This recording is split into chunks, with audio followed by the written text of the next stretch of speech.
In this video, we are going to identify and validate the standard forms of arguments. So, the law of syllogism says we're going to have two statements which lead to a conclusion. So, if P, then Q. Statement 2 would be if Q, then R, and therefore the conclusion would be if P, then R, which makes a little bit of sense. So let's go ahead and check this out. What conclusion can we draw from the following statements using the law of syllogism? If I practice, then I will improve my basketball skills.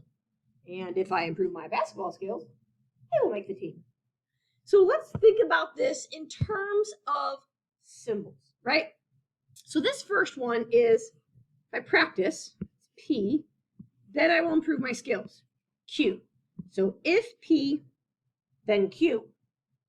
The second statement says, well, if I improve my skills, which happens to already be known as Q, then I will make the team.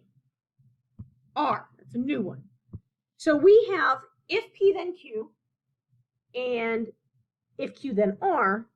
So the conclusion would be, if I practice, then I will make the team.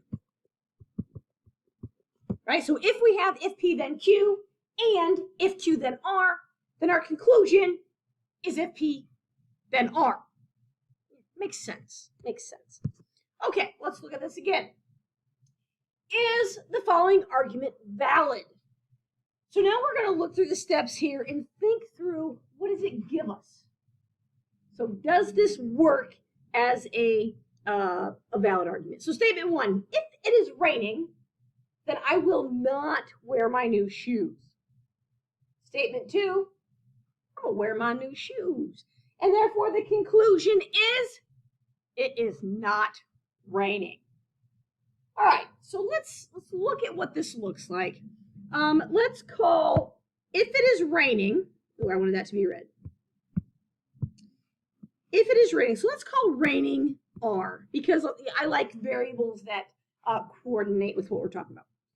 So if it is raining, then I will not wear my new shoes. Let's call shoes S, and this is not S, because I'm not wearing my new shoes. So if it's raining, then I will not wear my new shoes. Okay, statement 2 is just straight up S. I will wear my new shoes. So the conclusion is not raining. So our comparison here is that we're saying if I'm wearing my new shoes, then that means it's not raining, right? So we're comparing if R, then not S, and if S, then not R, right? If I'm wearing my new shoes, the conclusion is it's not raining.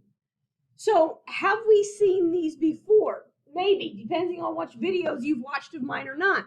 But if we have R, if R, then not S, and if S, then not R, these have a special name. They are called contrapositives. So when we are comparing if R, then not S, and if S, then not R, we can say yes, because we know these are contrapositives. And if you're like, Becky, I don't know what you're talking about, go back and watch a different video of mine. Where do I talk about contrapositives? I don't remember. It's called Determine Logical Equivalence of Conditional Statements. If you haven't watched that video by me and you need more work with contrapositives, go back and watch that one, Determine Logical Equivalence of Conditional Statements.